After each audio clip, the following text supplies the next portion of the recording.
سوی پیشرفت و ترقیات و فتح و نصرت ملت تاجیک ملت فرهنگی و حمایت مردم و ثبات مهمترین امکانات در 4 فصل سال برای سیر و اقتصادی، سیاحت، صنعتی و کشاورزی و آزمون‌های اجتماعی و جمهوریوی، جمعیت. راهنمای جامعه آینده خانه باد امید وطنی تاجیکان محبوب دنیا. ما تاجیکستانی آزاد و صاحب اختیار.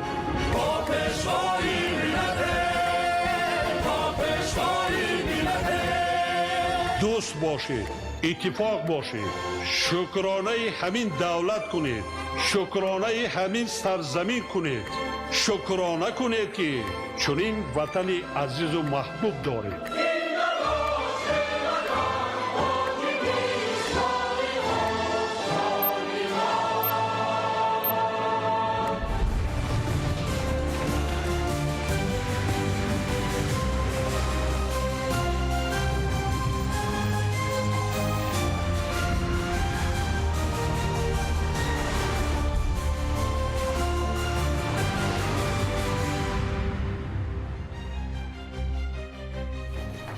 ассалому алайкум бинандаҳои гиромӣ. ба таваҷҷӯҳи шумо барномаи иттилоотии ахбор мустақиман аз телевизиони Тоҷикистон пешниҳод мегардад. имрӯз президенти ҷумҳурии Тоҷикистон пешвои миллат муҳтарам Эмомалӣ Раҳмон кадрҳои барои таъин ба вазифаҳои ҳайати роҳбарӣ дар вазорату идораҳои соҳаҳои бонкдорӣ, маориф, илм, нақлиёт, энергетика, гумрук ва нафақа пешниҳодшударо барои суҳбат ба ҳузур пазируфтанд. аз ҳисоби кадрҳои ҷавону соҳиб ихтисос, донандагони забонҳои хориҷӣ ва технологияҳои муосири иттилоотӣ истеҳсолӣ, муовинони роҳбарони вазорату идораҳои бахшҳои номбурда доир ба рақамикунонии истеҳсолот ва технологияи муосири рақамӣ таъин гардиданд. дар як қатор муассисаҳои таҳсилоти миёнаи умумӣ ва олии касбии вазорати маориф ва илми ҷумҳурии Тоҷикистон низ тағйироти кадрӣ сурат гирифт. кадрҳои ҷавони дорои дастовардҳои намоёни илмию таълимӣ ба вазифаҳои роҳбарӣ дар ин муассисаҳо таъин гардиданд. пешвои миллат муҳтарам Эмомалӣ Раҳмон дар ҷараёни суҳбат сатҳу сифати таълимро дар муассисаҳои вазорати маориф ва илм бо мисолҳои таҳлил намуда доир ба баланд бардоштани сифати таълим, тарбияи мутахассисони ҷавон ва бартараф намудани камбудиҳои вобаста ба норасоии кадрҳои омӯзгорӣ ва мутахассисони ҷавобгӯ ба талаботи рӯз супоришҳои мушаххас доданд. сарвари давлат муҳтарам Эмомалӣ Раҳмон кадрҳои ба вазифаҳои нав таъиншударо ба хизмати содиқонаю софдилона ба ватан ва мардуми Тоҷикистон ва бо дасту дили пок иҷро намудани вазифаҳои хизматӣ ҳидоят намуданд. фармони президенти ҷумҳурии Тоҷикистон дар бораи муовини раиси Бонки Миллии Тоҷикистон таъин намудани Ғуломзода мутобиқи моддаи 69 Конститутсияи ҷумҳурии Тоҷикистон фармон медиҳам. Ғуломзода Зиёратшоҳ Ғуломалӣ муовини раиси Бонки Миллии Тоҷикистон таъин карда шавад. фармони мазкур барои тасдиқ ба маҷлиси намояндагони Маҷлиси Олии ҷумҳурии Тоҷикистон пешниҳод карда шавад. Президенти ҷумҳурии Тоҷикистон Эмомалӣ Раҳмон шаҳри Душанбе 17 июли соли 2026. қарори ҳукумати ҷумҳурии Тоҷикистон аз 17 июли соли 2026 дар бораи аз вазифаи ректори муассисаи байнидавлатии таҳсилоти олии донишгоҳи Славянии Тоҷикистон Россия озод намудани Иброҳимзода. ҳукумати ҷумҳурии Тоҷикистон қарор мекунад Иброҳимзода Илҳомуддин Раҷабалӣ бо сабаби ба кори дигар гузаштан аз вазифаи ректори муассисаи байнидавлатии таҳсилоти олии донишгоҳи Славянии Тоҷикистон Россия озод карда шавад. раиси ҳукумати ҷумҳурии Тоҷикистон Эмомалӣ Раҳмон. қарори ҳукумати ҷумҳурии Тоҷикистон аз 17 июли соли 2026 дар бораи аз вазифаи директори муассисаи давлатии Маркази миллии тарҷумаи назди Кумитаи забон ва истилоҳоти назди ҳукумати ҷумҳурии Тоҷикистон озод намудани Дӯстзода. ҳукумати ҷумҳурии Тоҷикистон қарор мекунад Дӯстзода Ҳамрохон Ҷумъа бо сабаби ба кори дигар гузаштан аз вазифаи директори муассисаи давлатии Маркази миллии тарҷумаи назди Кумитаи забон ва истилоҳоти назди ҳукумати ҷумҳурии Тоҷикистон озод карда шавад. раиси ҳукумати ҷумҳурии Тоҷикистон Эмомалӣ Раҳмон. қарори ҳукумати ҷумҳурии тоҷикистон аз 17 июли соли 2026 дар бораи аз вазифаи директори муассисаи давлатии таълимии мактаби президентӣ барои хонандагони болоёқат дар шаҳри Кӯлоб озод намудани Нуриддинзода.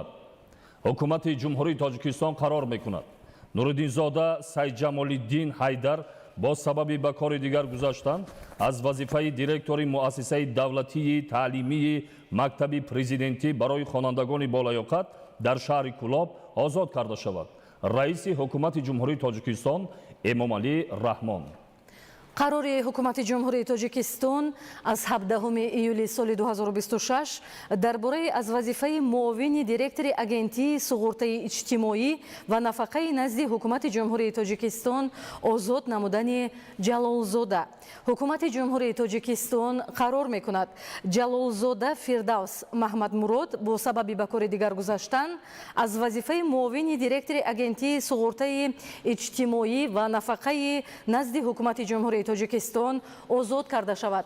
раиси ҳукумати ҷумҳурии тоҷикистон Эмомалӣ Раҳмон. амри президенти ҷумҳурии тоҷикистон Муқаддасзода Фирдавс Муқаддас бо сабаби ба кори дигар гузаштан аз вазифаи муовини сардори раёсати банақшагирии стратегӣ ва ислоҳоти дастгоҳи иҷроияи президенти ҷумҳурии тоҷикистон озод карда шавад. президенти ҷумҳурии тоҷикистон Эмомалӣ Раҳмон шаҳри Душанбе 17 июли соли 2026. қарори ҳукумати ҷумҳурии тоҷикистон аз 17 июли соли 2026 дар бораи муовини вазири маориф ва илми ҷумҳурии тоҷикистон таъин намудани Иброҳимзода. ҳукумати ҷумҳурии тоҷикистон қарор мекунад Иброҳимзода Илҳомуддин Раҷабалӣ муовини вазири маориф ва илми ҷумҳурии тоҷикистон таъин карда шавад. раиси ҳукумати ҷумҳурии тоҷикистон Эмомалӣ Раҳмон. қарори ҳукумати ҷумҳурии тоҷикистон аз 17 июли соли 2026 дар бораи муовини вазири нақлиёти ҷумҳурии тоҷикистон таъин намудани Ёқубзода. ҳукумати ҷумҳурии тоҷикистон қарор мекунад Ёқубзода Суҳроб муовини вазири нақлиёти ҷумҳурии тоҷикистон таъин карда шавад. раиси ҳукумати ҷумҳурии тоҷикистон Эмомалӣ Раҳмон.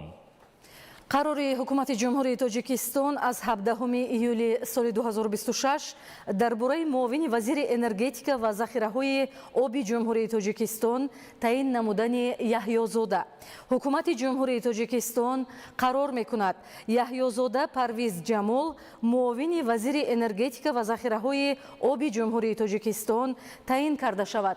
раиси ҳукумати ҷумҳурии тоҷикистон Эмомалӣ Раҳмон.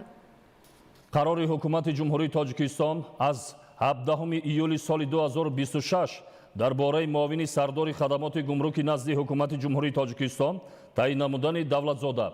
ҳукумати ҷумҳурии тоҷикистон қарор мекунад Давлатзода Азизуллоҳ Нусратуллоҳ муовини сардори хадамоти гумруки назди ҳукумати ҷумҳурии тоҷикистон таъин карда шавад. раиси ҳукумати ҷумҳурии тоҷикистон Эмомалӣ Раҳмон. қарори ҳукумати ҷумҳурии тоҷикистон аз 17 июли соли 2026 дар бораи директори муассисаи давлатии институти омӯзиши пиряхҳо ва криосфераи Академияи миллии илмҳои Тоҷикистон таъин намудани Раҳмонзода. ҳукумати ҷумҳурии тоҷикистон қарор мекунад Раҳмонзода Рамазон Зикируллоҳ директори муассисаи давлатии институти омӯзиши пиряхҳо ва криосфераи Академияи миллии илмҳои Тоҷикистон таъин карда шавад. раиси ҳукумати ҷумҳурии тоҷикистон Эмомалӣ Раҳмон. қарори ҳукумати ҷумҳурии тоҷикистон аз 17 июли соли 2026 дар бораи ректори муассисаи байнидавлатии таҳсилоти олии донишгоҳи Славянии Тоҷикистон Россия таъин намудани Залатухин. ҳукумати ҷумҳурии тоҷикистон қарор мекунад Залатухин Алексей Валерьевич ректори муассисаи байнидавлатии таҳсилоти олии донишгоҳи Славянии Тоҷикистон Россия таъин карда шавад. раиси ҳукумати ҷумҳурии тоҷикистон Эмомалӣ Раҳмон. қарори ҳукумати ҷумҳурии тоҷикистон аз 17 июли соли 2026 дар бораи директори муассисаи давлатии таълимии мактаби президентӣ барои хонандагони болаю қад дар шаҳри Кӯлоб таъин намудани Фаррухҷони Саидҷафар. ҳукумати ҷумҳурии тоҷикистон қарор мекунад Фаррухҷони Саидҷафар директори муассисаи давлатии таълимии мактаби президентӣ барои хонандагони болаю қад дар шаҳри Кӯлоб таъин карда шавад. раиси ҳукумати ҷумҳурии тоҷикистон Эмомалӣ Раҳмон. қарори ҳукумати ҷумҳурии тоҷикистон аз 17 июли соли 2026 дар бораи директори муассисаи давлатии таълимии мактаби президентӣ барои хонандагони болаёқат дар ноҳияи Темурмалики вилояти Хатлон таъин намудани Давлатзода. ҳукумати ҷумҳурии тоҷикистон қарор мекунад Давлатзода Зафар Шералӣ директори муассисаи давлатии таълимии мактаби президентӣ барои хонандагони болаёқат дар ноҳияи Темурмалики вилояти Хатлон таъин карда шавад. раиси ҳукумати ҷумҳурии тоҷикистон Эмомалӣ Раҳмон. қарори ҳукумати ҷумҳурии тоҷикистон аз 17 июли соли 2026 дар бораи директори муассисаи давлатии таълимии мактаби президентӣ барои хонандагони болаю қад дар ноҳияи Балҷувони вилояти Хатлон таъин намудани Нуриддинзода. ҳукумати ҷумҳурии тоҷикистон қарор мекунад Нуриддинзода Сайҷамолиддин Ҳайдар директори муассисаи давлатии таълимии мактаби президентӣ барои хонандагони болаю қад дар ноҳияи Балҷувони вилояти Хатлон таъин карда шавад. раиси ҳукумати ҷумҳурии тоҷикистон Эмомалӣ Раҳмон. қарори ҳукумати ҷумҳурии тоҷикистон аз 17 июли соли 2026 дар бораи муовини директори агентии суғуртаи иҷтимоӣ ва нафақаи назди ҳукумати ҷумҳурии тоҷикистон таъин намудани Абдураҳмонзода. ҳукумати ҷумҳурии тоҷикистон қарор мекунад Абдураҳмонзода Шовалӣ Аҳмад муовини директори агентии суғуртаи иҷтимоӣ ва нафақаи назди ҳукумати ҷумҳурии тоҷикистон таъин карда шавад. раиси ҳукумати ҷумҳурии тоҷикистон Эмомалӣ Раҳмон. қарори ҳукумати ҷумҳурии тоҷикистон аз 17 июли соли 2026 дар бораи муовини раиси раёсати корхонаи воҳиди давлатии бонки саноативу содиротии тоҷикистон Саноатсодиротбонк таъин намудани Ҳотамзода. ҳукумати ҷумҳурии тоҷикистон қарор мекунад Ҳотамзода Каримхон Давлаталӣ муовини раиси раёсати корхонаи воҳиди давлатии бонки саноативу содиротии тоҷикистон Саноатсодиротбонк таъин карда шавад. раиси ҳукумати ҷумҳурии тоҷикистон Эмомалӣ Раҳмон. барномаи ахборро идома медиҳем. дар тоҷикистон дастгирии занони соҳибкор яке аз самтҳои муҳими сиёсати давлатӣ ба ҳисоб меравад. бо мақсади фароҳам овардани шароити мусоид барои рушди фаъолияти соҳибкории занон ва баланд бардоштани сатҳи зиндагии онҳо ҳамасола грантҳои президентӣ ҷудо карда мешавад. дар ин замина имрӯз дар шаҳри Душанбе маросими споридани грантҳои президенти ҷумҳурии тоҷикистон ба ғолибони озмун баргузор гардид. гузориш дар таҳияи Дилҷаҳони Мирасан. дар доираи иҷрои қарори ҳукумати ҷумҳурии тоҷикистон дар бораи грантҳои президенти ҷумҳурии тоҷикистон ҷиҳати дастгирӣ ва рушди фаъолияти соҳибкории занон барои солҳои 2021-2026 барои дарёфти гранти президентӣ дар соли 2026 ба комиссияи озмун 945 лоиҳа пешниҳод гардидааст. лоиҳаҳои пешниҳодшуда аз ҷониби комиссияи озмун мавриди баррасии ҳамаҷониба қарор гирифта имрӯз дар кумитаи кор бо занон ва оилаи назди ҳукумати ҷумҳурии тоҷикистон маросими супоридани грантҳои президентӣ баргузор гардид. дар он масъулини кумитаи кор бо занон ва оилаи назди ҳукумати ҷумҳурии тоҷикистон занони соҳибкор ва духтарони фаъол аз тамоми минтақаҳои ҷумҳурӣ иштирок намуданд. иброз гардид ки грантҳои президентӣ яке аз механизмҳои муҳими дастгирии фаъолияти соҳибкории занон буда ба баланд бардоштани вазъи иқтисодии оилаҳо истифодаи самараноки буҷети оилавӣ афзоиши фаъолияти занон дар бахши тиҷорат ва ҷалби онҳо ба соҳибкорӣ мусоидат менамояд. боиси сарфарозӣ ва ифтихор аст ки мо занони чакандузи Кӯлобшаҳр бо ташаббуси пешвои муаззами миллат асосгузори сулҳу ваҳдати миллӣ муҳтарам Эмомалӣ Раҳмон соҳиби ҷои кори доимӣ шудем. дар ширкати чакани мо зиёда аз 200 нафар чеварони чирадасти кӯлобӣ муттаҳид шуда то инҷониб кор фаъолият дорад. зикр гардид ки соли равон 200 нафар занони ҳунарманд ва соҳибкор имконият пайдо намуданд ки бо маблағҳои аз 40 000 то 110 000 сомонӣ фаъолияти соҳибкории худро рушд диҳанд. лоиҳаҳои дастгиришуда самтҳои гуногуни фаъолияти соҳибкориро дар бар гирифта, аз ҷумла ба бунёди гармхонаҳо, таъсиси коргоҳҳои дузандагӣ, рушди ҳунарҳои мардумӣ, чорводорӣ, занбури асалпарварӣ, моҳипарварӣ, таъсиси марказҳои типографӣ, толорҳои варзишӣ барои занон, корхонаҳои истеҳсоли маҳсулоти хӯрокворӣ, марказҳои омӯзишӣ, коркарди гиёҳҳои шифобахш ва истеҳсоли маҳсулоти рақобатпазир равона карда шуданд.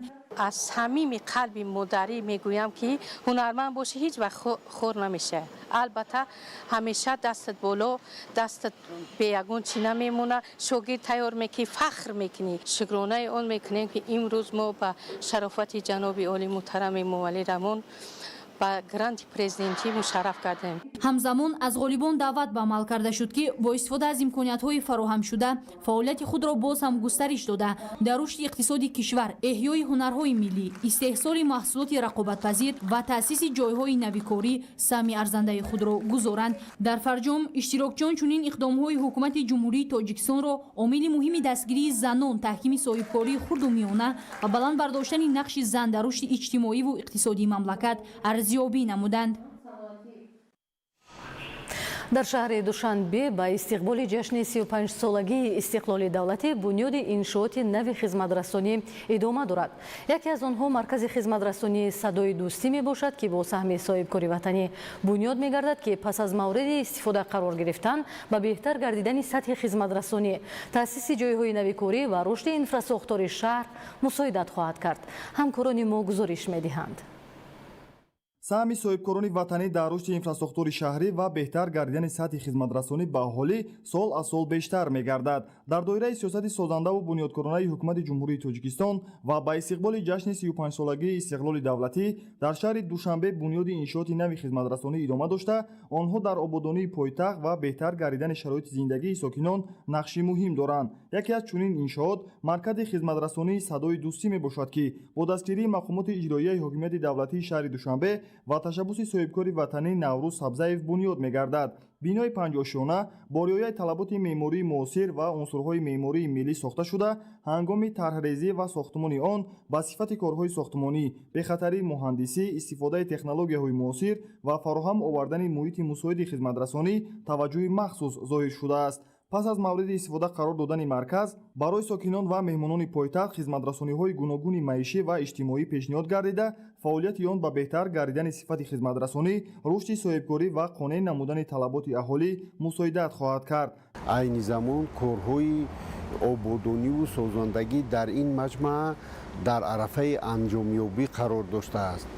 дар ин замина, дар ин маҷмӯа эҷоди ҷойҳои нави корӣ, бунёди мавзеъҳои зебоманзар ва бо ҳамин восита пешрафти баръалои Душанбеи азиз дида мешавад. яке аз натиҷаҳои муҳими татбиқи ин лоиҳа таъсиси даҳҳо ҷойи кори доимӣ мебошад. бо оғози фаъолияти марказ, мутахассисони соҳаҳои гуногун бо ҷойи кор таъмин гардида, барои баланд бардоштани сатҳи шуғли аҳолӣ ва беҳтар гардидани вазъи иҷтимоӣ заминаи мусоид фароҳам меояд.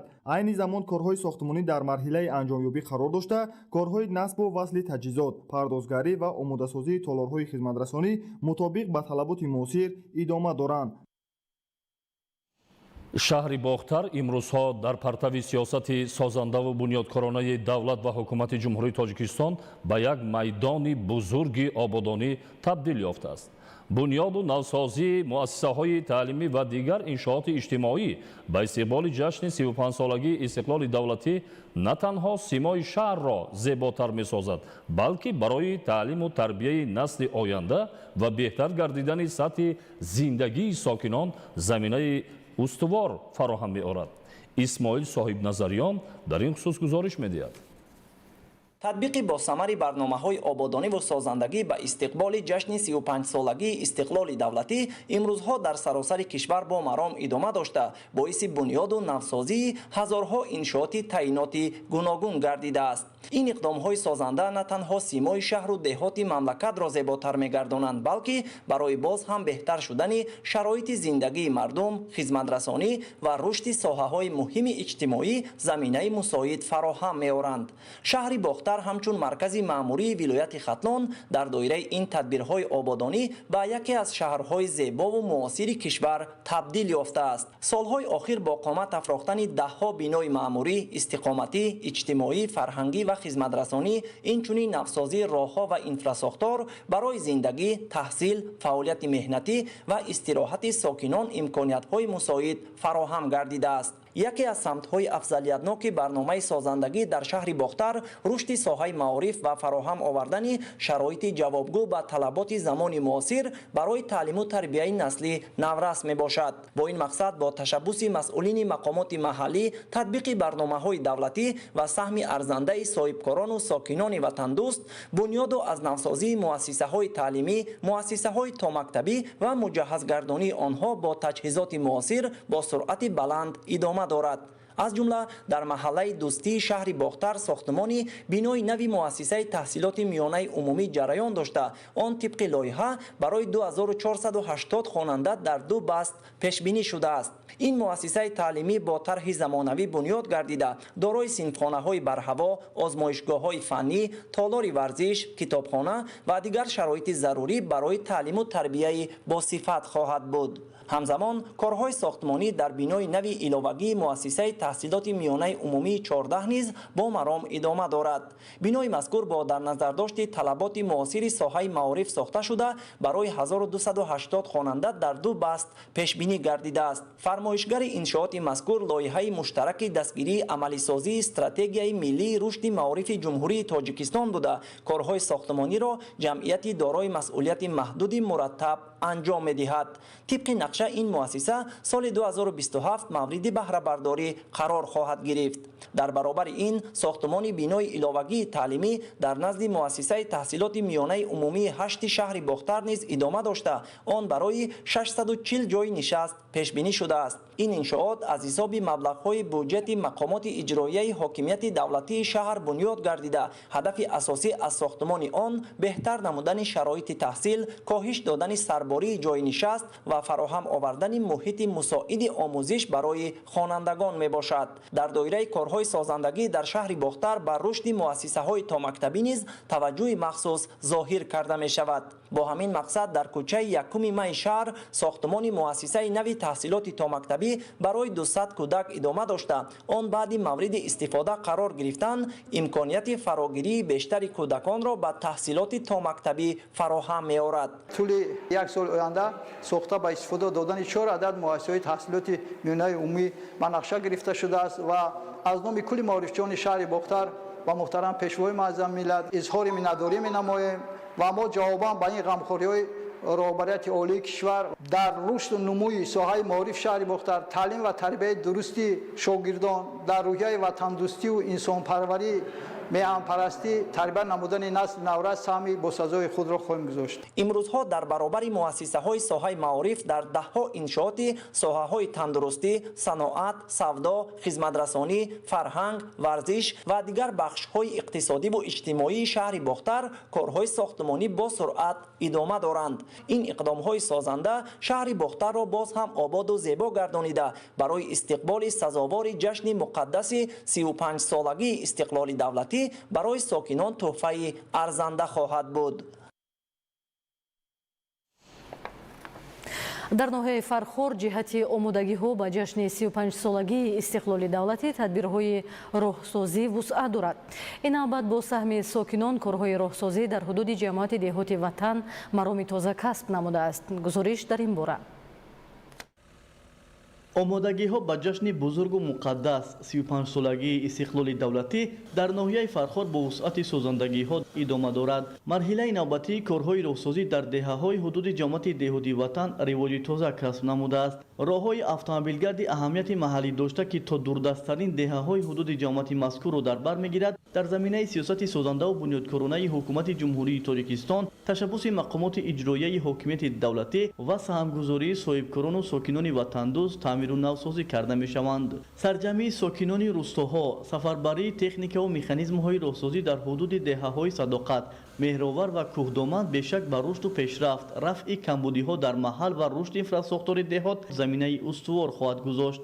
ба ифтихори ҷашни 35-солагии истиқлолияти давлатии ҷумҳурии Тоҷикистон имрӯз дар ҷамоат деҳоти ватан 30 километр роҳро ба нақша гирифтем. То имрӯз 22 километр роҳи ҳудуди ҷамоат муфаш карда шудааст. айни ҳол дар деҳаи кӯҳдомани 1-2-3 12 километр роҳи ами байни ами деҳаҳои мо пурра муфаш карда мешавад. боқӣ монда 8 километре ки мондааст дар деҳаҳои Себисир, Куандиёр то ҷашни 35-солагии исlohоти давлатии ҷумҳурии Тоҷикистон пурра ба анҷом мерасонем. роҳи асосии мунфаршавандаи ин масир то кӯчаҳои деҳа маҷмуан наздики 12 километрро дар бар гирифта зиёда аз 7000 нафар аҳолии деҳаҳои болозикр аз он ба таври васеъ истифода менамоянд. ба иттилои сокинони деҳа бо таъмиру навсозии роҳҳои мазкур мушкилоти равои воситаҳои нақлиёт сокинону хонандагон бо муассисаҳои таълимӣ ва бунгоҳи тиббиву дигар самти ҳаракат осон хоҳад шуд. дар идомаи чунин корҳои созандагӣ ҳамзамон фароҳамсозии инфраструктураи зарурӣ дар маҳал тарҳрезӣ шуда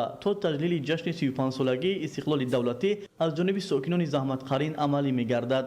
як ҳафта шуд ки чимона сар кардем асфалтрезимона 1 километрчо рехтем буд кардем این دیم کیلومتر چه سر کردیم فقط زنه روی کلون مون نصیب کرده باشد یا بونگای تیبی مونا یا مکتب مونا بهشون اسفالت میکنیم تو تحصیلی 35 سالگی استقلال جمهوری تاجیکستان شو میکنیم که بهار آباد کنیم بعد همین اسفالت آباد کردن نصیب شد روشنروکی مونا پورا بود میکنیم. мақсади асосии роҳандозӣ ва амалигардонии иқдомоти наҷибро ташаббускорон пеш аз ҳама ба ҷонибдорӣ аз эълони соли 2026 ҳамчун соли вусъат додани корҳои ободонию созандагӣ ва тақвияту таҳкими худшиносию худогоҳии миллӣ саҳмгузорӣ дар таҳкими истиқлол тақвияти худогоҳию худшиносии миллии наврасону ҷавонон беҳтар намудани вазъи инфраструктураи деҳот тадриҷан баландбардоштани сатҳи некуаҳволии сокинони ин рӯзҳо ва дастрасӣ ба зиндагии шоистаи аҳолии заҳматпешаи ноҳия равона намуданд. анваршоҳ сайдализода, сайҳомиди шариф, ноҳияи Фархор, ахбор.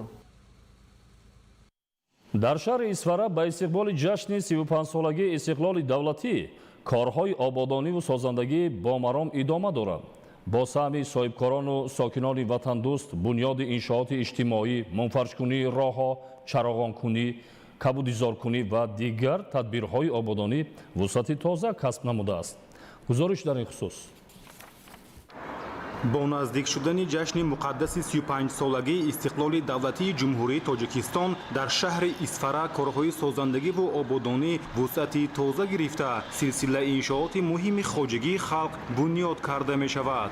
дар ҳақиқат имрӯзҳо бо дастгирии ҳукумати ҷумҳурии Тоҷикистон ташаббуси мақомоти иҷроияи ҳокимияти давлатии шаҳр ҳамчунин бо саҳми соҳибкорону сокинони ватандӯст симои шаҳри Исфара боз ҳам дилрабо мегардад. бунёди хонаҳои баланд ошонаи замонавӣ, марказҳои савдову хизматрасонӣ, мавзеъҳои истироҳату фароғатӣ ва дигар иншооти иҷтимоиву маишӣ ба ҳусни шаҳр боз ҳусн зам менамоянд. дар доираи корҳои ободонӣ, муассисаҳои таълимӣ ва тандурустӣ, иншооти фарҳангиву варзишӣ, корхонаҳои истеҳсолӣ, марказҳои хизматрасонӣ, роҳҳо, пулҳо ва дигар иншооти муҳими иҷтимоӣ бунёд ва азнавсозӣ гардида барои беҳтар шудани сатҳи зиндагии сокинон шароити мусоид фароҳам оварда мешавад.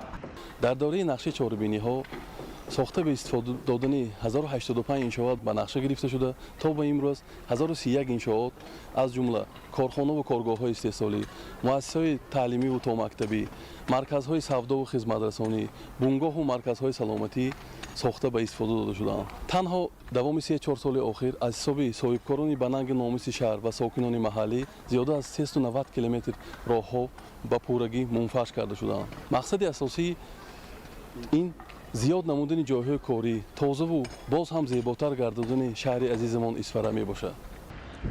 баҳри истиқболи сазовори ҷашни бузурги истиқлол соҳибкорони Исфара бо нишони дастгирии сиёсати дурусти ҳукумати ҷумҳурии Тоҷикистон ва эътимоди қавӣ ба фардои неки ватани маҳбуб дар раванди умури бунёдкориву созандагӣ ва маъракаи ободонӣ мавқеи пешсафиро ихтиёр намуданд. ҳамзамон дар маҳаллаҳо мунфаршкунии роҳҳо, чароғонкунии кӯчаҳо, кабудизоркунӣ, бунёди майдончаҳои варзишиву истироҳатӣ ва дигар корҳои ободонӣ бо иштироки اشتراک فعال ساکنان ادامه دارند. این تدبیرها نشانه حس بلند وطندوستی و ارجگذاری به نعمت بزرگ استقلالیت می باشند. ساکنان شهر اسفره با الهام از سیاست سازنده پیشوای ملت محترم امامعلی رحمان تصمیم گرفتند که جشن 35 سالگی استقلال دولتی را با دستاوردهای ارزنده، آبادی بیش از پیش و نتیجه های نظررس استقبال گیرند. کارهای سازندگی و بنیادکاری در تمام گوشه و کنار شهر ادامه داشته هر یک انشاءات نو رمزی رشد استوار، آبادی وطن و زندگی شایسته مردم و روحیه بلند سازندگی مردم می باشد. صابر ایوبی، صاحبان قربان، شهر اسفره، اخبار. در شهر ترسونزوده در دایره استقبال سزاوار از جشن 35 سالگی استقلال دولتی کارهای سازندگی و بنیادکاری با مرام ادامه دارد. سال جاری نزدیک 30 کیلومتر راههای حدودی شهر و دهات منفرش گردیدند که این اقدام به رشد انفراساختور شهر و بهتر گردیدن سطح زندگی مردم روانه گردیده است. موضوع را همکارانمان ادامه می‌دهند. با بهتر گردیدن انفراساختور راه و نقلیات، امکان رفت و آمدی بمامونیت، رشد اقتصاد و تحکیم مناسبت‌های اجتماعی فراهم آورده می شود. با نظرداشت این و با مقصد سزاوار استقبال گرفتن جشن 35 سالگی استقلال دولتی جمهوری تاجیکستان در شهر ترسونزوده کارهای تعمیر و از نوسازی راه‌های اتومبیلگرد با سرعت بلند ادامه دارند. عین زمان در یک قطار کوچه‌های شهر کارهای هموارکنی، منفرش‌کنی، نوسازی جویبارها و بهتر نمودن انفراساختور راه عملی گردیده ایستادند. این اقدام در دایره تدبیرهای آبادانی و سازندگی راه اندازی شده برای بهتر نمودن شرایط حرکت نقلیات و پیاده‌گردان، اینچنین بلند برداشتن سطح خدمترسانی به ساکنان مساعدت می‌نماید. طبق اطلاعات تا امروز قریب 30 کیلومتر راههای حدودی شهر و دهات منفرش گردیدند. از این مقدار 13.8 کیلومتر منفرش کنی و باقی مانده را بتون پوش کنی راهها تشکیل می‌دهد. با مقصد سزاوار پیشواز گرفتن 35 سالگی استقلالیت دولتی جمهوری تاجیکستان در شهر ترسونزوده نقشه چهاربینی‌ها تهیه گردیده. طبق نقشه چهاربینی‌ها در 65 موضع زیاده از 110 کیلومتر منفرشکنی راه‌ها به نقشه گرفته شد که تا این جانب در 67 موضع زیاده از 140 کیلومتر راه‌ها منفرش گردید. قید کردن به مورد است که سال جاری با دستگیری مقامات اجرایی حکومت دولتی شهر ترسونزوده و صاحبکاران محلی زیاده از 30 کیلومتر راه‌های محلی منفرش گردیده. در این سمت کارها با مرام ادامه دارد. امروزها مقامات اجرایی حکومت دولتی شهر ترسونزوده با جلب ساختارهای دخلدار و سهم صاحبکاران و ساکنان جهت اجرای با صفت کارهای راهسازی تدبیرهای ضروری می‌اندیشد. مسئولین تاکید می‌نمایند که کارهای راهسازی طبق نقشه ادامه داشته با رعایت طلبات تکنیکی و معیار ساختمانی انجام داده می‌شوند. در برابر منفرش‌کنی راه‌ها همچنین جویبارها، کنار راه‌ها و دیگر انشاءات یاری رسان نیز به ترتیب درآورده می‌شوند. در 6 ماه سال جاری در عموم 23.5 کیلومتر راه بتون‌پوش و منفرش کرده شدند و در این سمت کارها ادامه دارند. ساکنان شهر از چنین کارهای آبادانی استقبال نموده عملی سازی آن را نشانه توجه دولت و حکومت به رشد انفراساختور و بهتر گردیدن سطح زندگی مردم ارزیابی می‌کنند. عین حال یکی از انشاءات‌های جشنی اسفالت پوش کردن راهی بین دهه‌های سنقلا و زیارتوت است که عین حال اسفالت پوش کردن راه‌ها رفته ایستاده است. انشاءات‌های جشنی که در حدود جماعت دهات نوآباد به نقشه گرفته شده بود، انشاءات‌های ساحه تندرستی، ساحه معارف، ورزش و راه بود. انشاءات‌های باقی مانده را تا جشن 35 سالگی استقلالیت به استفاده می‌برد. بنیاد راه‌های زمانوی نه تنها حرکت را آسان می‌گرداند، بلکه همچون رمزی پیشرفت، آبادانی و پیوند دل‌های مردم به استقبال جشن بزرگ 35 سالگی استقلال دولتی خدمت خواهد کرد. گزارش دلشاد رحمانزاده و صدرالدین ابراهیمزاده از شهر ترسونزوده برای برنامه اطلاعاتی اخبار. آمادگی‌ها با جشن 35 سالگی استقلال دولتی در ناحیه لخش تحکیم بخشیده شده است. در ناحیه بنیاد 27 انشاءات جریان دارد. در دهه نو بنیاد 400 باشد، بنیاد بینای نوی تعلیمی برای نزدیک 1300 خواننده در دو بست آغاز گردید. گزارش در این خصوص. در دهه 400 ناحیه لخش بنیاد بینای نوی مکتب برای 1300 خواننده آغاز گردید. انشاءات نو در این محل نو بنیاد جماعت لخش در اساس لایحه با نظرداشت آینده زیادشوی اهالی و تعداد خوانندگان بنیاد می‌گردد.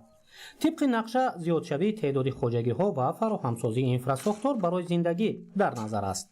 در همین دایره برای نورسان و جوانان مطابق با طلبات زمان جهت آموزش دانش‌های معاصر امکانیت تامین کرده می شود. بنیاد بینای ایلوگی مؤسسه تعلیمی در دهه سفیددره ناحیه لخش باشد از جانب صاحبکار رمزیاری عبدولی ساخته می شود. صحن مکتب هموار طبق طلبات پنجره‌بندی و لوحه خاطروی قهرمان‌ها گذاشته می شود. اینچنین برای آموزش تکنولوژی معاصر صنفخانه دیگر تعمیر می گردد. امروز در دایره اقدام‌های رهبری دولت از جانب مقامات اجرایی حکومت دولتی ناحیه لخش در همدستی با نمایندگان بخش خصوصی و اهالی سازندگی‌ها تحکیم بخشیده شده است. حالا در ناحیه لخش بنیاد 27 انشاءات جریان دارد. آمادگی‌ها با استقبال جشن 35 سالگی استقلال دولتی تحکیم بخشیده شده است و هدف با دستاوردهای بلند استقبال گرفتن جشن عمومی ملی ارزیابی می‌گردد. در مجموع دوام 5 سال اخیر با افتتاح 124 انشاءات زمینه‌ها برای رشد دوچندی ساحه‌های اقتصادی و اجتماعی و بهشوی شرایط زندگی مردم در یکی از دوردست‌ترین گوشه‌های کشور ناحیه لخش گذاشته می‌شود. در شهرک و دهات ناحیه فیض‌آباد با استقبال جشن 35 سالگی استقلال دولتی کارهای سازندگی وسعت داده می شود. حالا در زیاد از 44 انشاءات گوناگون ساحه کارهای ساختمانی با جلب کارگران محلی ادامه دارد. گزارش همکارانمان.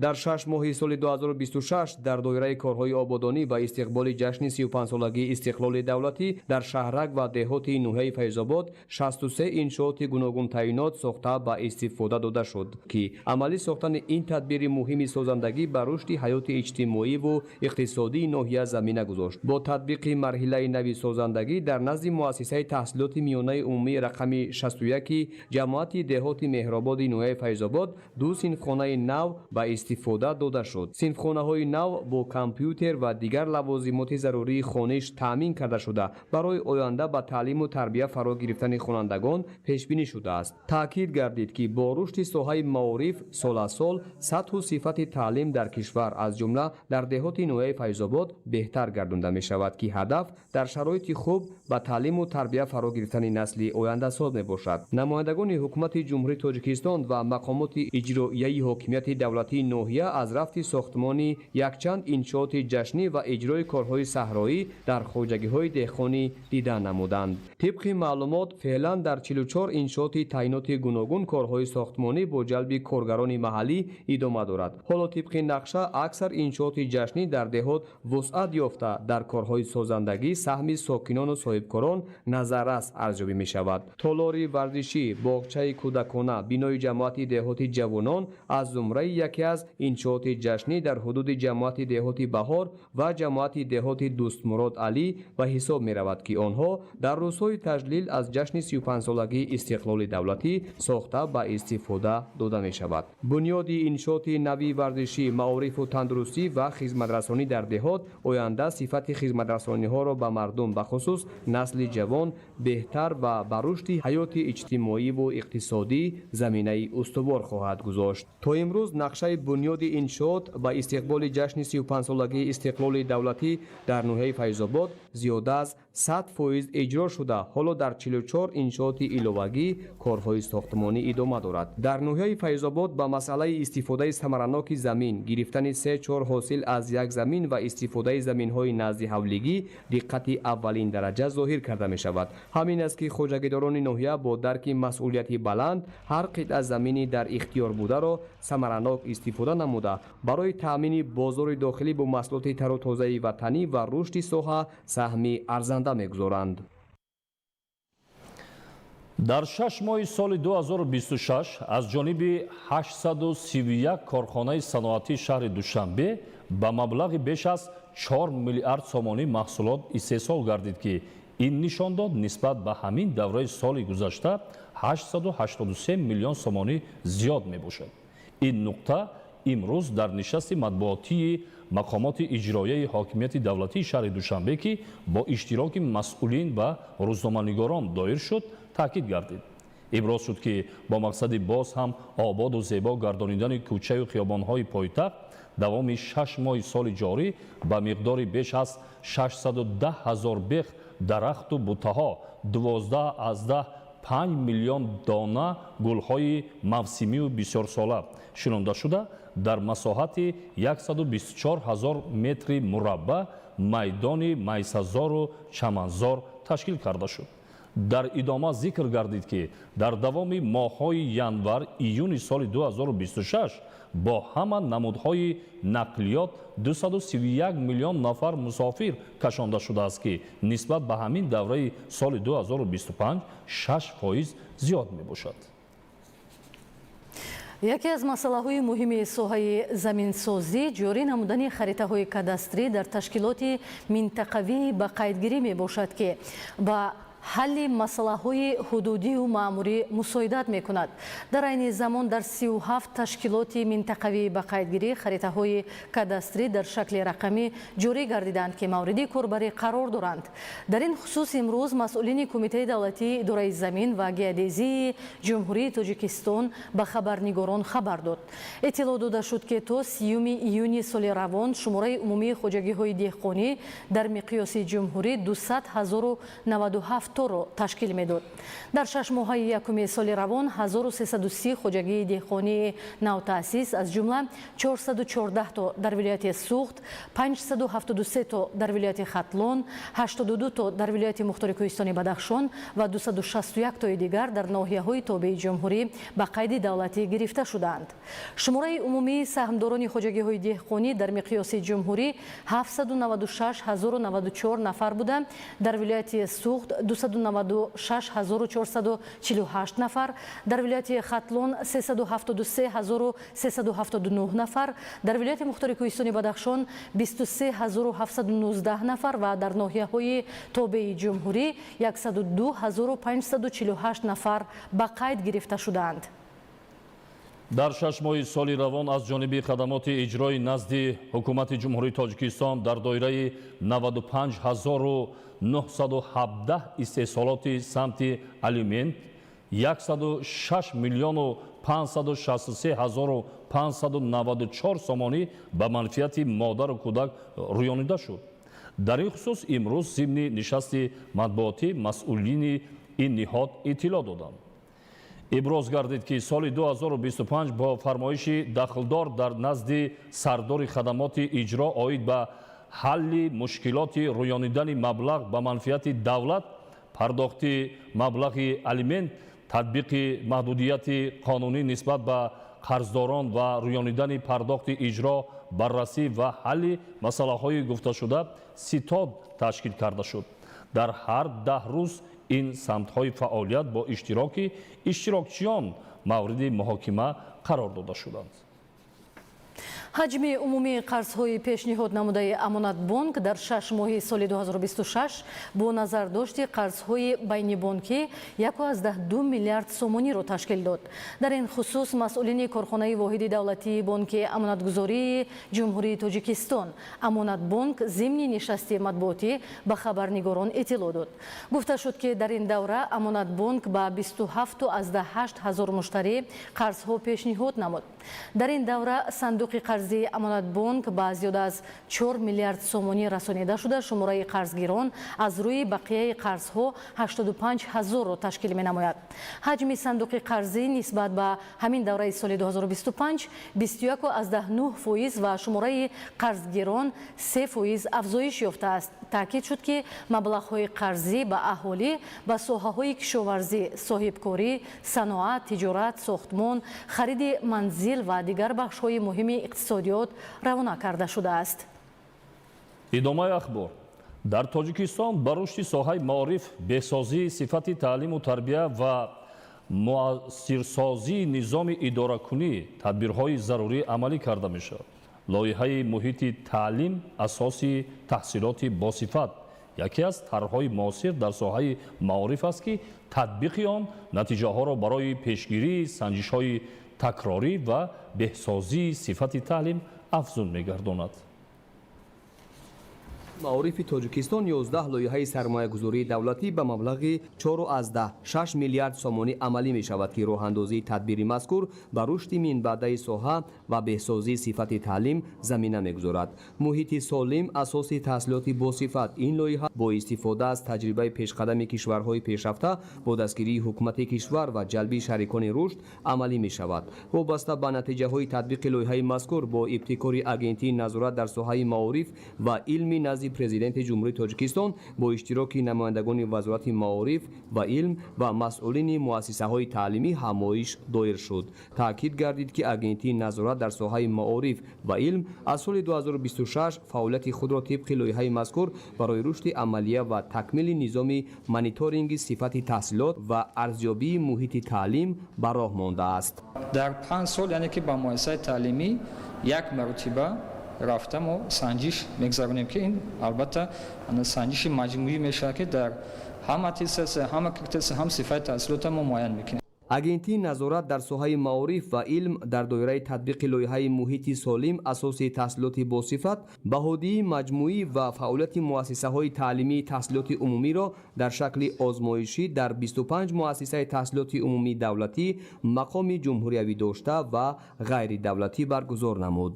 муассисаҳое ки аз аттестатсия мегузаштанд албатта нерӯ албатта вақт ва ҳуҷҷатгузориҳо талаб мекард ва ин иқдом барои муассисаҳои таълимӣ имкон медиҳад ки аттестатсияҳои гуногунро яъне ки санҷишҳои гуногунро амсоли аттестатсияи давлатӣ аккредитатсияи давлатӣ ва санҷиши сифати таҳсилотро дар як марҳила дар як вақт гузаронад.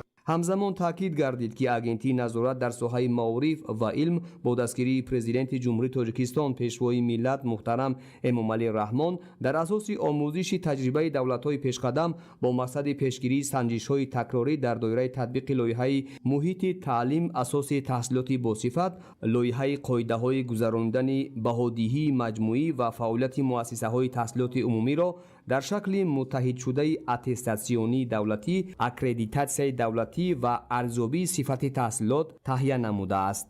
ҳам аккредитатсия ҳам аттестатсия ва ҳам санҷиши таҳсилот гузаронида шуд ки ин барои мо хуб буд. мо барои худ бисёр чизҳоро гирифтем омӯхтем. мақсад аз амалӣ сохтани тамоми иқдомот дар самти рушди илму маориф баланд бардоштани сатҳи саводнокиву маърифатнокии миллат мунтазам беҳтар гардонидани сатҳу сифати таълим ва тарбияи кадрҳои ба талаботи замона ҷавобгӯй мебошад. дар ноҳияи шуғнон рушди соҳаи кишоварзӣ сол аз сол вусъат ёфта истифодаи самараноки замин ба яке аз самтҳои муҳими фаъолияти деҳқонон табдил ёфтааст. имрӯз кишоварзон дар баробари зироаткорӣ ба боғдорӣ низ таваҷҷӯҳи бештар зоҳир намуда ба таъмини амнияти озуқаворӣ ва баландбардоштани сатҳи зиндагии аҳолӣ заминаи мусоид фароҳам оварда шудааст. гузориш дар ин хусус. мутобиқи маълумоти бахши кишоварзии ноҳияи шуғнон имсол 1996 гектар замин ба кишти зироатҳои гуногуни кишоварзӣ фаро гирифта шудааст. ҳамзамон дар ноҳия 615 гектар боғ мавҷуд буда аз ин ҳисоб 22 гектар боғи нав бунёд гардидааст. ин тадбирҳо ба афзоиши истеҳсоли мева ва истифодаи самараноки захираҳои замин мусоидат менамоянд. яке аз минтақаҳое ки дар он ба рушди зироаткорӣ ва боғдорӣ таваҷҷӯҳи махсус зоҳир мешавад ҷамоати деҳоти мирзоҷон ширинҷонов мебошад. сокинони ҷамоат бо истифода аз таҷрибаи пешқадам ва заҳмати содиқона майдонҳои киштро васеъ намуда дар бунёди боғҳои нав саҳми назаррас мегузоранд. сокинони сарбаланди ҷамоати деҳоти мирзоҷон ширинҷонов сиёсати хиратмандонаи асосгузори сулҳу ваҳдати миллӣ пешвои миллат муҳтарам эмомалӣ раҳмонро аматарафа дастгирӣ намуда барои кишт намудани ҳар як ваҷаб замин саҳми худро гузошта истоданд. сокинон ҳам дар назди ҳавлио ва ҳам дар заминҳои кишт ҳама гуна намудҳои сабзавотро кишту кор карда истоданд ва он натиҷаи хуб дода истодааст. бо мақсади баланд бардоштани ҳосилнокӣ кишоварзон аз тухмиҳои хушсифат усулҳои муосири парвариш ва нигоҳбини боғҳо истифода мебаранд. инчунин корҳои агротехникӣ сари вақт анҷом дода шуда барои нигоҳдории дарахтони мевадиҳанда тадбирҳои зарурӣ роҳандозӣ мегарданд. сокини ҷамоати деҳоти мирзоҷон ширинҷонов гулдаста хушқадамова мегӯяд ки боғи мо 3 сол самараро ба бор овардааст. 3 сол шуд ки ҳамин меваҳои мо ҳамаш дар баҳр шуданд. ама استفاده میبریم اینو رو به بازار شهر میبریم، به همسایه ها و خویش و تبارها میدهیم، میگوییم که همه کسا از این باغ ما استفاده برد. نتیجه چنین زحمتان نه تنها به تامین بازار داخلی با محصولات تر و تازه مساعدت میکند، بلکه برای تاسیس جایهای نویکاری و بهتر گردیدن وضع اقتصادی عائله ها نیز اهمیت کلان دارد. ما هر یک وجب زمین خود را عاقلانه استفاده میبریم. در زمین کورم پیاز، کارتوشکا، لبلبو، بودرینگ و دیگر سبزیجات را کوریده استفاده ایم و هم برای زمستان گذرانی خود و هم برای تامین نمودن بازار شهر خورخ از محصولات تر و تازه استفاده میبریم. امروز رشد زراعتکاری در ناحیه شغنان همچون یکی از سمت‌های مهم رشد اقتصادی محلی ارزیابی گردیده. با استفاده عاقلانه زمین و مهنت صافدلانه کشاورزان برای تحکیم امنیت آذوقه‌واری کشور سهمی ارزنده میگذارد. دهقانان در زمین‌های نزد حولگی پومیدور و بودرینگ، کرم و بلغاری و کارتوشکا و پیاز و دیگر سبزیجات را کشت کرده هم بازار داخلی و بیرون را با محصولات کشاورزی تامین می‌کنند. هر یک جویا کشندگی ما حاصل چند برابر زیاد میگیریم. ما همین استفاده میبریم در بازارهای شهر خورخ، در بازار در قشلاق با قشلاق میفروشیم و ذخیره تا به خود میمونیم. زحمت شبانه روزی کشاورزان ناحیه شغنان امروز ثمره خوب را میدهد. وسیع گردیدن میدانهای کشت و بنیاد باغ‌های نو دلیل آن است که استفاده ثمرناک زمین میتواند هم فراوانی محصولات را تامین نماید و هم در بهتر گردیدن سطح زندگی مردم نقشی مؤثر گذارد. مهیره طاهر، مبارکشاه رستم، ناحیه شغنان، اخبار. аз ҷониби раёсати агентии назорати давлатии энергетикӣ назди президенти ҷумҳурии тоҷикистон дар шаҳри хуҷанд баҳри саривақт омода намудани шабакаҳои барқӣ ба давраи тирамоҳу зимистони солҳои 2026-2027 дар шабакаҳои барқии хуҷанд муоинаи техникӣ гузарониданд. инчунин барои бартараф намудани камбудиҳо инчунин дигар тадбирҳо омодагӣ идома дорад. гузориш дар ин хусус. бо мақсади таъмини аҳолии корхонаҳои саноатӣ бо барқ омодагӣ ба давраи тирамоҳу зимистони солҳои 2026-2027 дар асоси қарори ҳукумати ҷумҳурии тоҷикистон кормандону мутахассисони шабакаҳои барқи хуҷанд корҳои таъмирӣ ивази равғани трансформатор нав кардани ноқилҳои барқӣ баҳри тобоварӣ баланд кардани шиддати барқ рангу бор ва дигар тадбирҳои омодагиро дар зиристгоҳҳои барқӣ ва дар маҳаллаҳо анҷом медиҳанд. дар шаҳри хуҷанд 1101 истгоҳи трансформаторӣ барои таъмини сокинон бо нерӯи барқ дар маҳаллаҳо мавҷуд буда дар ин давра масъулини шабакаҳои барқи хуҷанд таъмири як қатор истгоҳҳои трансформаторӣ рангу бори онҳоро анҷом доданд. бо тақвият ёфтани корҳои бунёдкорӣ, сохтмони биноҳои баландошона, кори кранҳои борбардор, пешгирӣ аз расиши ноқилҳои ҳавоӣ аз тарафи масъулин хатҳои ҳавоии барқӣ ба ноқилҳои барқии зеризаминӣ иваз мешавад ва ин кор дар чанд маҳаллаҳо сурат гирифтаанд. дар кӯчаи хуҷандӣ маҳаллии пуличуқур ивази кабели фарсуда дар масофаи 600 метр анҷом дода мешавад ки айни замон корҳо ба воситаи техника аз ҷониби мутахассисон ба роҳ монда шудааст. кормандони раёсати агентии назорати давлатии энергетикӣ назди президенти ҷумҳурии тоҷикистон дар шаҳри хуҷанд иҷрои корҳоро назорат менамоянд. дар мавзеи кӯчаи саид валиев назди беморхонаи вилоятӣ барои аз нав барқарор кардани хатти кабели 10 киловолта ба миқдори қариб 3200 метр насбу васл гардид. насб намудани истгоҳҳои трансформатори нав дар минтақаҳо, инчунин насб намудани хатти идхоли барқи 0.4 киловолта, сип намуди кабели намуди оиқ карда шудаи сип 4 мегоим дар 11 бандаш ки ба мо ба нақша гирифта шуда будем, имрӯзҳо қариб 7 бандаш бо пуррагӣ, 2 бандаш бо 20% тайёр то санаи 1 сентябр бо пуррагӣ ба итмом расонидан корбарӣ рафта истодааст. аз тарафи кормандони раёсати агентии назорати давлатии энергетикӣ назди президенти ҷумҳурии тоҷикистон дар шаҳри хуҷанд дар иншооти навбунёд эмин нигоҳ доштани хатҳои ҳавоии барқӣ аз расиши эҳтимолӣ, таъмини бехатарии ҳаёт ва саломатии шаҳрвандон, васли дурусти ноқилҳо, инчунин саривақт, пурра ва босифат омодагӣ гирифтан ба давраи тирамоҳу зимистон бо кормандону муҳандисони шабакаҳои барқ, соҳибмулкони бинои иншооти хусусӣ дастур оид ба иҷрои саривақтӣ ва босифати корҳо дода шуд. дар филиали шабакаҳои тақсимоти барқ дар шаҳри хуҷанд برای کمبار نمودن ایستگاه‌های ترانسفورماتوری و خط‌های برقی علاوه ترانسفورماتورهای قوگی نصب کرده شده است و خط‌های برقی فرسوده شده و خط‌های برقی نو عوض کرده شده است. از طرف ریاست اگنتی نظارت دولتی انرژتیکی نزد پرزیدنت جمهوری تاجیکستان در شهر خوجند اجرایشی بندهای نقش چهاربینی را زیر نظارت دائمی گرفته شده است. همین کارهای اجرا شده برای با سطح بلند گذراندن زمستان سال 2026-2027 بوده برای با برق بی‌میلان تامین نمودن مشتریان شبکه‌های برقی می باشد. در شهر خوجند از سال 2018 این جانب برق‌رسانی، نظارت و پرداخت حق استفاده نیرو طریق نظام بیلینگی صورت گرفته. این تدبیر در استفاده برق ثمره داد و مبلغ استفاده نیرو هر ماه از طرف مشتریان پوره پرداخت می‌گردد که با این حساب تلفات نیرو نیز کم بوده 6% را تشکیل می‌دهد. дар ҷамоати деҳоти далёни болои ноҳияи Деваштич барномаи фарҳангии шукӯҳи истиқлол ки ба хотири истиқболи арзанда аз ҷашни 35-солагии истиқлоли давлатӣ роҳандозӣ шудааст, таҷассумгари рӯҳияи шукргузорӣ ва арҷгузории сокинон ба сиёсати созандаву ободкоронаи давлат мебошад. гузориш дар ин хусус.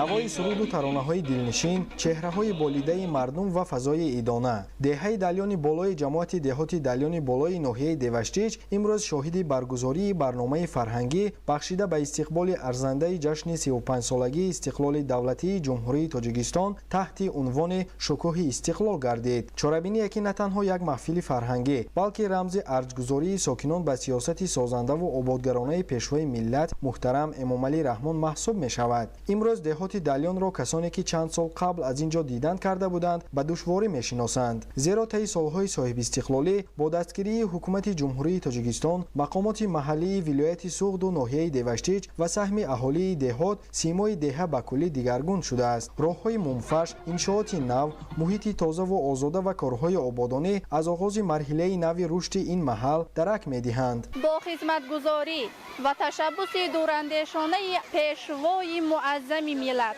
президенти ҷумҳурии Тоҷикистон муҳтарам Эмомалӣ Раҳмон баҳри ободии кишвар ва бунёдгариву созандагӣ чораҳои зиёде дида шуданд, чунки бунёдгариву созандагӣ яке аз рукнҳои асосии таҳкими сулҳу ваҳдат ва оромию шукуфоии ватани маҳбубамон Тоҷикистони азиз аст. ин гуна ободию зебоии кишварро бо чашми худ мебинем ва дида истодаем. ин гуна иқдоми хайрро дар деҳаи мо ки далёни боло ном дорад мушоҳида кардан мумкин аст. барномаи фарҳангии шукӯҳи истиқлол бо иштироки ҳунармандони маҳаллӣ ва санъаткорони маъруф баргузор гардида ба чорабини ҳусни дигар бахшид. сурудҳои ватандӯстона, рақсҳои миллӣ ва барномаҳои ҷолиби консертӣ аз ҷониби ҳозирин бо самимияти хос истиқбол гирифта шуданд. иштирокчиёни чорабинӣ иброз доштанд ки сиёсати бунёдкоронаи давлат дар солҳои соҳибистиқлолӣ ба пешрафти деҳоти мамлакат такони ҷиддӣ бахшидааст. имрӯз имкониятҳои фароҳамшуда мардумро водор месозад ки барои боз ҳам ободу зебо гардонидани зодгоҳ саҳми арзандаи худро гузоранд. деҳаи мо ба шаҳрак табдил ёфт. хурсандии моро бо сухан ифода кардан намешавад. бо фаро расидани шом фазои деҳа боз ҳам рангинтар гардид. чароғҳои рангоранг, таронаҳои дилнишин ва чеҳраҳои пурнишоти сокинон гувоҳи он буданд ки деҳаи далёни боло имрӯз на танҳо аз лиҳози симо, балки аз нигоҳи рӯҳияи мардум низ дигаргун шудааст. барномаи фарҳангиву фароғатӣ боз як маротибаи дигар собит сохт ки сиёсати бунёдкорона ва таваҷҷӯҳи пайвастаи роҳбарияти давлат ба рушди деҳот мардумро муттаҳид намуда барои ободии ватан ва беҳтар гардидани сатҳи зиндагии сокинон заминаи мусоид фароҳам овардааст. ин ҳамоиш ба истиқболи ҷашни бузурги миллат 35-солагии истиқлоли давлатӣ эҳсоси ватандӯстӣ ва арҷгузорӣ ба неъматҳои даврони соҳибистиқлолӣ табдил ёфт. фирдавс Умарзода, Орзу Маъруфзода, ноҳияи Деваштич, ахбор. дар муассисаи давлатии осорхонаи миллӣ ба истиқболи ҷашни 35-солагии истиқлоли давлатӣ намоиш таҳти унвони муқалламе ки таърихро зинда кард баргузор гардид. гузориш дар ин хусус.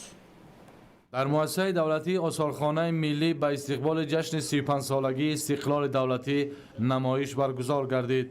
чорабинӣ бо мақсади бузургдошти устодони беназири санъати тасвирии миллии тоҷик ва муаррифии мактаби классикии рассомӣ роҳандозӣ гардид. дар намоиш зиёда аз 33 адад офаридаҳои беназир аз хазинаи тиллоии осорхонаи миллӣ пешкаши тамошобинон гардонида шуд. гуфта шуд ки мусаввараҳои устод Ашур Ҳайдаров чирадастона офарида шуда тобиш ва таносуби рангҳо, олами ботинии қаҳрамонон ва табиати зебои Тоҷикистонро инъикос мекунанд. мусаввараҳо таҳти унвони муқалламае ки таърихро зинда кард баргузор гардида дар он як қатор асарҳои машҳури таърихӣ ва созандагӣ, шоҳкориҳои рӯдакӣ дар байни ҳамдиёрон, мушфиқӣ дар Бухоро, вохӯрии Абуалӣ ибни Сино бо олимони ҳамадон ва дигар асарҳо намоиш дода шуданд. ҳамзамон дар намоиш зиёда аз 40 адад асарҳои қаламкаши Ашур Ҳайдаров низ пешниҳоди тамошобинон гардонида шуд. осори ӯ соҳиби эътирофи байналмилалӣ гашта имрӯз дар осорхонаи Русия, Қазоқистон, Ӯзбекистон ва ганҷинаҳои миллии Тоҷикистон ҳамчун мероси гаронбаҳо ҳифз мешаванд. намоиши осори рассоми халқии Тоҷикистон Ашур Ҳайдаров, муқалламае ки таърихро зинда кард, то 4 августи соли равон идома меёбад. дар ноҳияи Ашт ҷамъомади омодабошии мудофиаи ҳудудӣ ва захираҳои сафарбарии қувваҳои мусаллаҳи ҷумҳурии Тоҷикистон баргузор гардид, ки дар он сохторҳои қудратӣ, комиссарияти ҳарбӣ, ниҳодҳои низомӣ ва гурӯҳҳои эҳтиётӣ иштирок намуданд. мақсади асосии ҷамъомад санҷиши сатҳи омодагӣ, ҳамоҳангсозии амалҳои сохторҳои дахлдор ва таҳкими иқтидори мудофиавии маҳаллӣ мебошад. гузориши ҳамкоронамон. дар идомаи чорабиниҳои нақшавии санҷишии ҳолати омодагии қувва ва воситаҳои мудофиаи ҳудудӣ дар вилояти Суғд, ҷамъомади мазкур дар ноҳияи Ашт дар сатҳи баланди омодагӣ ва рӯҳияи ифтихор аз давлати соҳибистиқлол баргузор гардид. сокинон, намояндагони касбу кори гуногун ва сохторҳои марбутаи ноҳия дар ин ҷамъомади ҳарбӣ бо рӯҳияи баланди ватандӯстӣ ва омодагии ҳамешагӣ иштирок намуда, садоқати худро ба халқу ватан бори дигар нишон доданд. воқеан омодагӣ ва иштироки фаъолонаи сокинон дар ин чорабинии муҳими мудофиавӣ нишонаи возеҳи масъулиятшиносӣ ва садоқати ҳар як шаҳрванд дар роҳи ҳимояи ватан, ҳифзи дастовардҳои истиқлолият ва таъмини амнiyatu суботи кишвар мебошад. муовини вазири мудофиаи ҷумҳурии Тоҷикистон ва масъулини мақомоти иҷроияи ҳокимияти давлатии ноҳияи Ашт зимни вохӯрӣ бо ҳайати шахсии шаҳрвандони дар эҳтиёт қарор дошта таъкид намуданд, ки барои иҷрои рисолати ватандорӣ ва ӯҳдадориҳои муҳими шаҳрвандӣ ҳар нафар, бахусус ҷавонон, бояд дар чунин ҷамъоматҳои таълимии ҳарбӣ мунтазам ширкат варзида, сатҳи ҷаҳонбинии сиёсӣ ва донишҳои ҳарбии худро такмил диҳад. ҳамчунин бо дарки амиқи вазъи мураккаби минтақа ва ҷаҳон ҳамеша барои ҳимояи ватани азиз, сулҳу субот ва хонаву дари худ омода бошанд. таъмини волояти қонун, риояи ҳатмии он ва интизоми хубу намунавии шаҳрвандони дар эҳтиёт қарор дошта бори дигар собит месозад, ки сокинони ноҳияи Ашт баҳри ҳифзи музаффарияти истиқлолият, пойдории сулҳу ваҳдати миллӣ, арзишҳои муқаддаси миллӣ, марзу бум ва осоиштагии мардуми мамлакат инчунин содиқ будан ба савганди ҳарбӣ ҳамеша омода мебошанд. дар идомаи ҷамъомат барои иҷрои намунавии ӯҳдадориҳои шаҳрвандӣ ва саҳмгузорӣ дар тарбияи ҷавонон чанде аз иштирокчиён ва падару модарони сарбозон аз ҷониби Вазорати мудофиаи ҷумҳурии Тоҷикистон бо сипоснома ва тӯҳфаҳои хотиравӣ қадрдонӣ гардиданд. дар саҳифаи навбатӣ ҳамкоронамон шуморо бо хабарҳо аз хориҷи кишвар ошно месозанд. дар Кореяи Ҷанубӣ истифодаи шабакаҳои иҷтимоӣ барои кӯдакони то 14 сола метавонад манъ шавад. тавре агентии Йонҳаб хабар медиҳад, барои наврасони то 19 сола низ маҳдуд кардани баъзе имкониятҳои барномаҳои шабакаҳои иҷтимоӣ ва тағйир додани тарҳи онҳо ба хотири коҳиш додани вақти истифодаи экран пешниҳод шудааст. ба парлумони кишвар вобаста ба ин масъала 7 лоиҳаи қонун пешниҳод гардид. ҳадафи асосии ҳифзи саломатии равонӣ ва ҷисмонии кӯдакон ва наврасон инчунин коҳиш додани вобастагӣ аз шабакаҳои иҷтимоӣ арзёбӣ мешавад. бо вуҷуди ин коршиносон таъкид мекунанд ки қабули чунин қарорҳо бояд бо эҳтиёту баррасии ҳамаҷониба сурат гирад. онҳо таҷрибаи соли 2011-ро имсол меоранд ки дар он вақт барои ноболиғони то 16 сола аз соати 12 шаб то 6 саҳар истифодаи бозиҳои онлайнӣ манъ шуда буд. аммо пас аз 10 сол ин маҳдудият бекор гардид, зеро ба гуфтаи мутахассисон он ҳуқуқи шаҳрвандонро маҳдуд намуда ба рушди саноати бозиҳои компютерӣ ва бахши фарҳанг низ таъсири манфӣ расонидааст. дар ҷумҳурии демократии Конго шумораи қурбониёни бемории табларзаи Эбола ба 754 нафар расид. ба иттилои мақомоти кишвар беш аз 2000 ҳолати сироят ба таври расмӣ тасдиқ шудааст. дар камтар аз 5 ҳафта шумораи гирифторон 3 баробар афзудааст. табибон мегӯянд ки вирус бо суръати баланд паҳн шуда маҳдуд кардани хуруҷи он мушкил гардидааст. ҳолатҳои нави сироят дар минтақаҳое низ ба қайд гирифта шуданд ки қаблан беморӣ дар онҳо мушоҳида намешуд. созмони ҷаҳонии тандурустӣ ҳушдор медиҳад ки шумораи воқеии мубталоён метавонад то 4 маротиба бештар аз омори расмӣ бошад.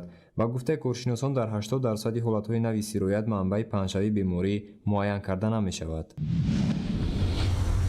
дар иёлоти муттаҳидаи амрико 3 нашриёти бузург ширкати Google-ро ба додгоҳ кашиданд. муаллифон ширкати бузурги технологиро дар вайрон кардани ҳуқуқи муаллифон ҳангоми омӯзиши модели зеҳни сунъии Gemini айбдор карданд. ҳатто онро яке аз бузургтарин ҷиноятҳои дар таърих содиршуда номиданд. ба гуфтаи ӯ Google матни китобро бидуни огоҳӣ нусхабардорӣ кардааст. довталабон бар ин назаранд ки бо ин амал ширкат муаллифон ва тамоми саноати нашриётро зери хатар мегузорад. зеро мундариҷаи бо зеҳни сунъӣ таҳияшуда метавонад ба тиҷорати китоб таъсир расонад. дар маҷмӯъ ҳоло ҳолатҳои вайрон кардани ҳуқуқи муаллиф аз ҷониби зеҳни сунъӣ зиёд шуданд. ин на танҳо ба нашриёт, балки ба мусиқӣ ва васоити ахбори умма низ дахл дорад. муаллифон кӯшиш мекунанд ки ҳуқуқи моликияти зеҳниро нигоҳ доранд. дар робита ба ин австралия аввалин шуда дар ҷаҳон ният дорад ки стандартҳои ягонаи миллии зеҳни сунъиро таҳия кунад. шумораи қурбониёни заминларзаҳои харобиовар дар Венесуэла меафзояд. дар натиҷаи офати табиӣ 4829 кас ба ҳалокат расида, 16500 нафар аз зери харобаҳо наҷот ёфтанд. гуфта мешавад ки бар асари зилзила 18000 нафар манзилҳои худро аз даст доданд. барои онҳо лагерҳои муваққатӣ таъсис дода шуданд. созмони милали муттаҳид тахмин мезанад ки даҳҳо ҳазор нафар ҳанӯз аз зери харобаҳо пайдо нашуданд. дар маҷмӯъ дар кишвар тақрибан 900 бино қисман ва ё пурра хароб гардиданд. ёдовар мешавем ки дар охири моҳи июн 2 заминларзаи шадид бо иқтидори беш аз 7 балл ба амал омаданд. зарбаи асосии офати табиӣ ба иёлоти Лагуайра расид.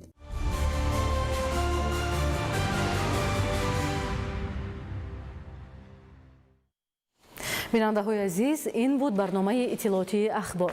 ба шумо зиндагии ободу осоиштаро таманно дорем. салом.